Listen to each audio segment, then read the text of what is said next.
I have pretty much come full circle from a spiritual perspective. When I was a kid, I went to church with my folks, mostly because they took me. But and then in college, I paid my way through college doing wedding photography.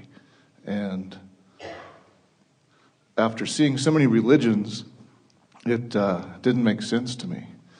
And so I pretty much lost faith. And then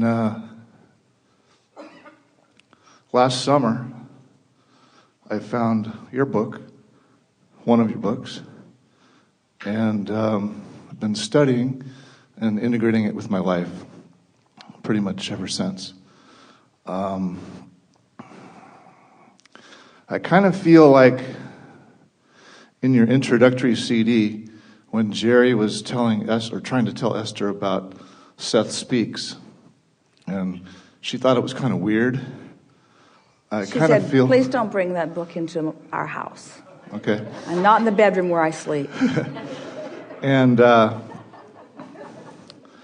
kind of feel I'm in that situation as well, because my wife, who's the love of my life, thinks Abraham's kind of strange. She's right. And in a good way, I think. Our favorite thing that came back, Jerry and Esther enjoyed it so much. This man said, I just can't get into something where this man calls his wife Abraham. So my question is, how can I open up the love of my life, my wife, to the teachings of Abraham? The most important thing is to not only let her know, but first come to the place of really knowing it yourself, of trusting her to make good decisions. There's something about, and we think this is the controversy that you felt over your exposure to so many religions.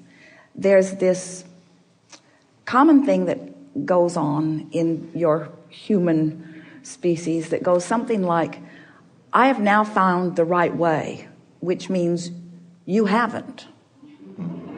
So now you need to come with me on the right path. And religions have been battling that battle for a very long time. When you were talking about your exposure to all of them during your time of photographing weddings, we wanted to jump in and say to you, it's interesting because so many religions are really good paths to alignment. You see, because everyone, no matter what religion or otherwise that they are a part of, everyone is exploring contrast and putting things into their vortex. And Source is answering everyone, no matter what label has been given to them by themselves or by someone else. Right. So everyone has Source energy flowing to them and assisting them. And people are using lots of different tools to prepare their grid in order to allow their realization. In religions, they often call them blessings. So we can't see anything in the world wrong with people living life and defining what they want better for the world or better for themselves or better for their family, and then finding some process or some religion or some leader, something that they are using to soothe themselves or bring themselves up to vibrational alignment with what's in their vortex. Because there are all kinds of people receiving all kinds of things because they believe that what they are doing is the right thing. And we would not try to encourage anyone to move away from anything that is bringing them that love of God that so many find, that spirit that so many find, is a way that they have found to align themselves with the goodness that they deserve. And it just doesn't matter what label it comes under, you see. But most religions, and your discomfort with them, is that they're not standing in satisfaction of what they've found, because they're not sure about it, because they're not consistent in it. And so in their fear that maybe they haven't found it, they begin attacking what others have found. And that really is more of the energy that you feel around more religions. There are a lot of religions that if they discover that you're even listening to something else, then you are ostracized from them because they want it to be this and nothing other than this. And that's because they don't trust in the expansion. They don't understand the movement of source. They don't understand the personal involvement with source that all individuals have. They want it to be something that someone else discovered and wrote down, and then they want to follow it by the letter. They don't let religion be real. They don't let alignment with source be real. They don't let it be a personal experience. They don't use their own guidance system. They don't make it personal. They don't understand that the way they feel is their indication of their blending with that source energy. But a lot of them go to those churches and find that blending through the sermon that is offered or through the music that is offered. There are a whole lot of people that are finding a whole lot of alignment in a whole lot of ways that maybe you wouldn't find it, you see. But we're rooting for their alignment, and it doesn't matter. A lot of alignment happened at the Super Bowl game, you see. And it was on Sunday. That's a good thing. So now back to the question. Since words don't teach, and you can only teach through the clarity of your example, we would just demonstrate as best we can the alignment that we are discovering, and not make it about words, but make it about the emotion that you are fostering deliberately through the power of your thoughts. And before you know it, Jerry was reading those Seth books, and Esther did not want to read them, and she did not want him to read them either. But she saw him taking pleasure in reading them, and because she cared about his pleasure, then it softened how she felt about him reading. And then he wasn't trying to push them at her. He just every now and again would quote something from it. And as she listened to what he was saying rather than from where she thought it came from, she felt the resonance within her being of what was said. You just can't deny the resonance of what the larger part of you knows. For example, if you were to say to this woman you love, you know, you're wrong about the way you're approaching this, that would feel off to her and off to you because you're out of alignment with you. And when you're out of alignment with you, then you can't promote alignment within another. But if you were to say something like, I think you're really wise and I think you can trust your intuitions. And don't worry about this. I'm not going off on the deep end on anything. And I'm stable and all is well. And I think we can feel. That wouldn't push her buttons so hard, you see. Or if you were to say something even more in alignment with who you really are and what your inner being knows, you could say, we've lived enough life to know who we really are. And I believe that we are all born to fulfill our reason for being here. And I know that there are a lot of different paths for all of us, but I believe that in the eyes of God, use whatever words are comfortable to her, that we are all chosen and that we are all blessed. And I don't think that there is any one path.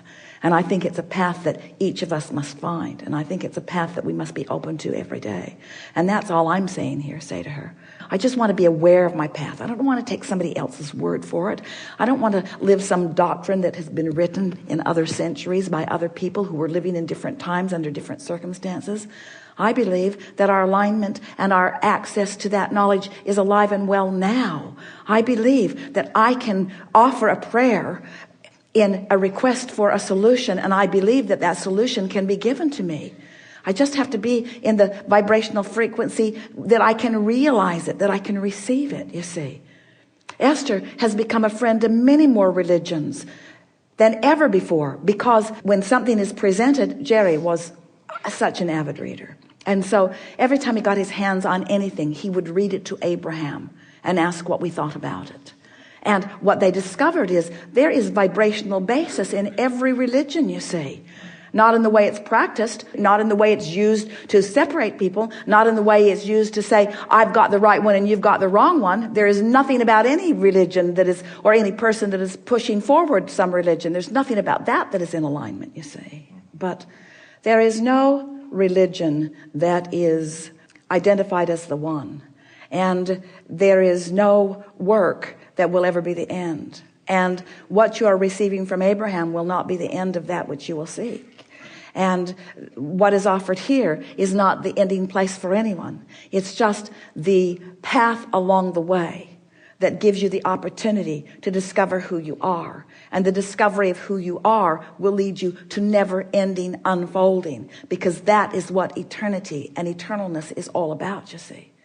There is not a philosophy or a prophecy. There is not a knowledge that has been known by source. There's not the right way that's been identified and you are all set upon your path in order to see if you can find your way to the right way. You are creating the right way, and you are creating the right way by living some of what you consider to be the unpleasant way. This is an expanding universe, and everything that is, including that which man wants to call God, is expanding, you see. And you can feel when you're on the path of that which you intended, and you can feel when you're off the path. So do a little condemning and feel how off it is. And do a little praising and feel how on it is. Do a little blaming and feel how off it is. Do a little appreciating and feel how on it is. Do a little wishing for something that feels good to you and feel how hopeful you feel. Do a little acknowledging that you can't do something and feel how depression will sweep over you. You can prove to yourself in an afternoon what source thinks about the things that you're thinking about. There's no reason to be curious or even confused a little bit. Hate someone and feel how it feels, and love someone and feel how it feels. Show yourself how source is feeling about these subjects. And then you can go to religion after religion. You can go to leader after leader, and you can feel when they're on and when they're off, when they're on and when they're off. Anyone who's speaking about the wrath of God is off. Thank you. Yeah. Appreciate it. Really good. Yeah.